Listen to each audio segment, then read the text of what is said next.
Hello again. I'm back, this time with a new microphone, breaking it in by talking about Rainworld lore for a myriad of reasons. On today's platter is a more specific aspect of the lore, the Ancients. Before we start talking about them though, quick plug. You see, I've taken a quick break from this game to pursue variety content. If you enjoy my content, watch some of that junk too. There's only so much Rainworld stuff I can serve before I end up making a 50-minute video discussing the feelings looks to the moon's thighs give me. Anyways, Ancients. I talked about them a good bit in my previous video, but that video has mistakes, so this is going to be a much more in-depth discussion of ancient society and its conventions. It's no secret I love talking about dead societies, so let's start out by discussing early history. The Ancients lived, like us, in a society. They had buildings, tools, language, and stupid naming structures. We don't know much about the early era of ancient society, though we do know that they had infrastructure and a notable technological level, presumably around Industrial Revolution level, though we can't really tell. What we do know is that they wrote down their messages by encoding them into synthetic pearls. However, we also know that they had traditionally written language. It looks like this. Despite this relatively decent level of technology, no society can escape the rules of the world. The Great Cycle, the time loop that afflicts all of Rainworld's creatures, you can learn more about it by watching my main lore video, was the next obstacle of ancient society. It was the next wall they had to jump over. They had already escaped imminent threats like starvation and predation, so now they just had to figure out how to surpass this threat. It'd be pretty easy, right? Just like in and out, we can learn how to properly die. It's not going to be that big of a deal. God, how wrong they were. This desire to escape the Great Cycle and ascend, aka be able to properly die, sparked a change in ancient society, presumably. It's never really said whether or not they were always Giga-Buddhists, but I like it this way more. I make the rules here.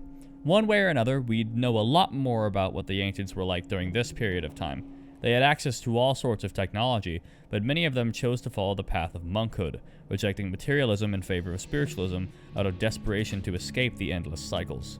They attempted to escape worldly desires with the end goal of disconnecting themselves from the life that those desires helped to extend. Let's take a brief moment to discuss one of my favorite hidden aspects of ancient society, the integration of the karma system.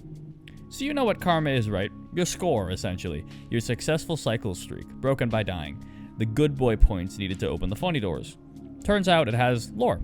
In guess what? A pearl. Moon tells us about how to shed one of the 5 natural urges which tie a creature to life. The pearl itself mostly tells us about how the ancients starved themselves. Interestingly, there are only 5 karma levels at base. This suggests that the karma levels are a sort of analog to the 7 deadly sins, except, 5. Looking at the tapestries on the wall of 5 pebbles, we're able to see the aspects that the ancient religion wanted to avoid. The first one shows violence, 2 ancients fighting. The second shows the opposite. Pebbles, why do you have this? I mean, it's sex. The ancients tried to avoid banging. It makes more ancients, presumably, so, more people in the world? I don't know, but canonically, a large portion of ancients are just nofap. The third one shows 2 ancients trading, likely a representation of materialism. We already know what the fourth is. It's gluttony. Moon says so in the same pearl entry relating to starvation. The fifth is also pretty obvious. The desire to continue living, self-preservation. With our 7 deadly sins analog all figured out, we can discuss the religion of the ancients in more detail. The ancient religion that guided most of ancient society was founded with a goal that I already discussed, Ascension, to stop being reborn into the same damn world without ever being able to die. Most elements of their society were, however, focused on this ascension. Many of the products they manufactured, ironic how they manufactured products in the first place, were designed to help with ascension. Masks to help abate the self, pellets of holy ash to be used in rituals, and jewelry depicting the plights of their society. Again, ironic that they have jewelry in the first place after preaching the evils of materialism. I mean, I guess they really are hippies. Probably the oldest thing we find in the game is the lime green pearl, which speaks on the ancients' view of the world.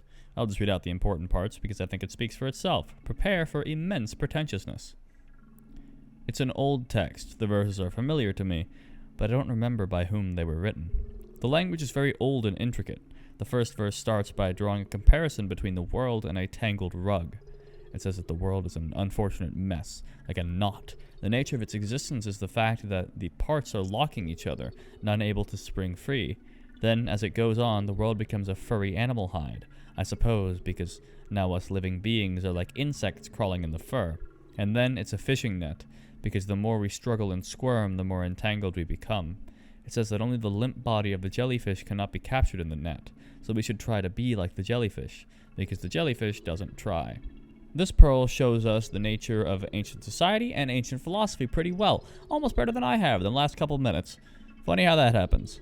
I've spent a while discussing the plights of the ancients before you-know-what comes in, but now it's about time for those funny men to get digging. The appropriately named Void Fluid Revolution came when a group of miners found something interesting while excavating.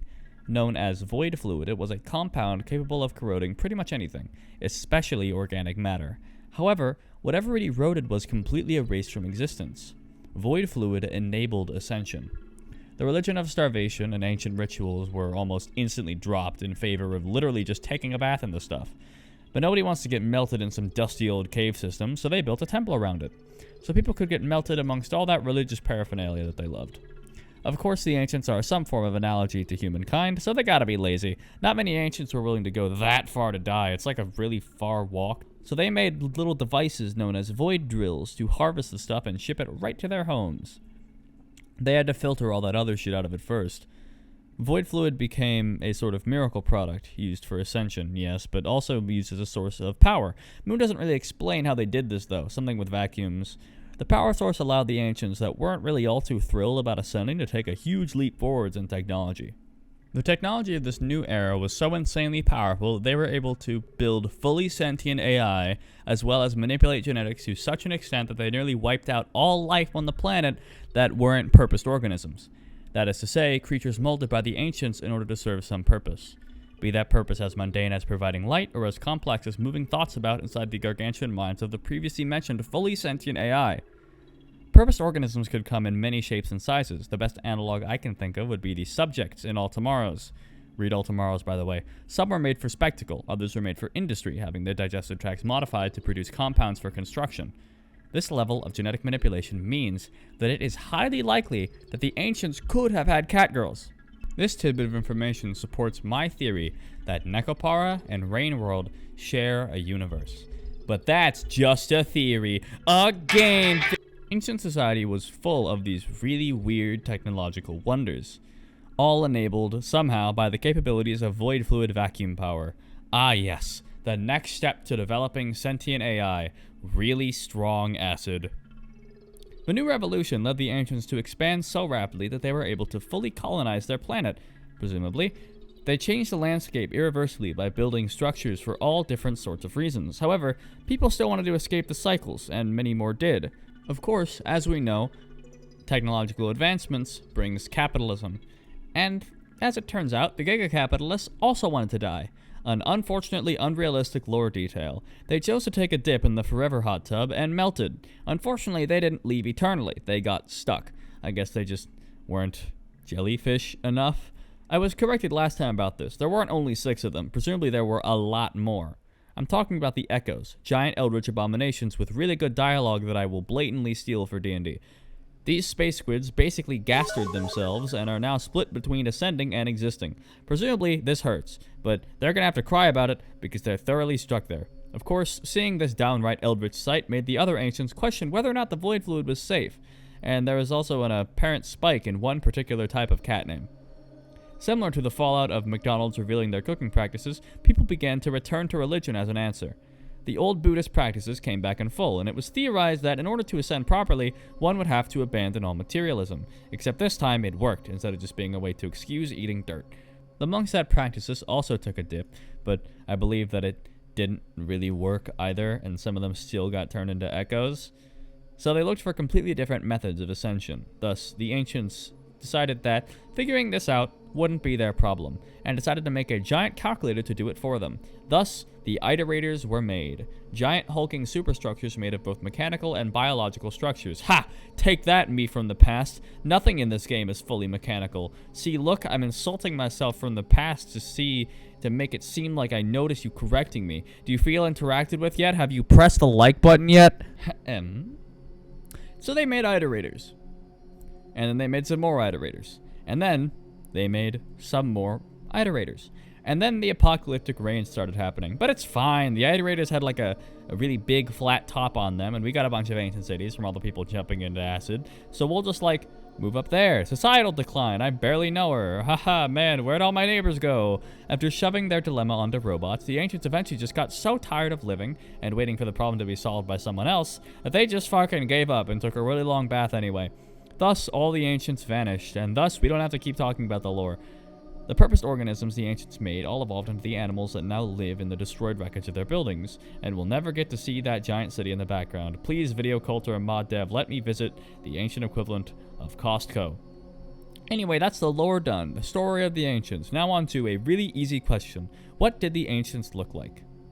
Ha, joke's on you, or more accurately, joke's on me, because this is actually the hardest question to answer, besides what the fuck else haven't we found in this game. Yes, this is a call to action. Find that shit, please God, and need more content. We have lots of ideas of what the ancients could possibly look like, from lots of different sources. We may be able to mix them together to reach some form of conclusion. Behold, the most solid evidence we have as to what the ancients looked like. 5 Pebbles R34 stash. These tapestries give us a loose appearance of the ancients, telling us that they were humanoid. We could also guess this because the Iterator puppets are humanoid, but this is proof of that, instead of just being loose suggestions. They appear to be almost distinctly humanoid in all places, even likely being as fragile as us, taking damage from spears and knives, and also bleeding a bright red. We also know that they had different colors of skin, varying from red to green to dark black, though they often had stripe-like tattoos covering large portions of their bodies, which could be tattoos or could just be stripes. This is confusing. These images also tell us about ancient clothing. The base of ancient fashion appeared to be mummy-like wrappings that covered every part of them, which were then covered in loose robes and then bands and jewelry. Most interestingly, all ancients seemed to wear the aforementioned masks at all times. Usually these masks were ornamental, presumably very heavy items made of gold or other metals. These masks covered their entire heads, sometimes having holes to let flowing hair escape and could be opened to put food in there. They kept their masks on at all times, it seems, even during intimate moments. You have no idea how long I've stared at this image for lore purposes. Why is this image the most clear representation of ancient biology? Why did you have to hide so much lore in this image, video cult? Speaking of questionable elements, I haven't even begun to talk about the ancients' fucking feet. Yeah, their feet. In these images, there are 2 observed types of ancient feet. I hope you know that I am fully aware that this is what I have become.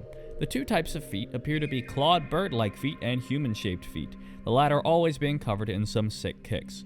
The bird feet are much larger than the shoed feet and appear to be in the natural shape as they are unclothed. There's also the feet on these 2 dudes, and I can say the fat dude is probably just the bird feet but wrapped, but the violent guy, no idea. My guess is the bird feet are the average type, but there's a culture similar to foot binding that caused the ancients to bind their feet to fit into the Air Force Ones. That or it's sexual dimorphism. But we don't even know if the ancients had genders. The Iterators do, so I'm presuming they do. I don't know, man. I'm done talking about ancient feet, and I don't want to get back into how this image ties into the discussion of ancient gender. I don't want to talk about ancient sex, dude. I really don't. So we have our ancient, right? We know what they look like. Nah, there's one more caveat. We know that the Echoes were ancients, and there's gotta be a reason why they look the way that they do. Like giant meatballs with tentacles covered in golden scales, that is. But this shape directly interferes with other ideas of what the ancients look like. The size alone creates problems because we don't know how big the ancients were. Some people think they were like 20 feet tall. Some people think they were like 6 feet tall. Nobody knows. Aside from height, though, the shape doesn't really make sense. So here's another idea for the Echoes. A theory, one might say. The Echo's shape is due to the fact that they are the half-melted remains of the ancients. This would explain why their proportions are so weird. Just basic, simple blobs of tissue, with most of the extremities melted away. The golden jewelry they wore to their ascension melted into them, and their clothes were not but strands that now float around them. I like this theory, because it's gnarly as shit. But it might not be that likely, because it still doesn't explain the giant face tentacle, unless they just have really small heads and long necks. You know what? Fuck it. They have really small heads and long necks. I'm going with this theory because I like it, and technically it works. It's me, the Rain World Mossbag. Bow before me because my opinion is fact. Okay, I think that's it. That covers it. We're done, right? We know what our ancients look like, and we have the just about complete story of their civilization and its eventual downfall. If there are more details, do yell at me about them in the comments. I will probably pin you. Also, I'm pretty proud of this video, so if you think it's cool, hit all the social validation buttons, sweet dopamine, and also catch my streams. I stream pretty much every single day. Right, that should be all. I've shilled my own stuff enough. Cool. So we're done, right? No other colossal lore questions to discuss. No more foot-related lore that'll tear my soul asunder. Wait. No.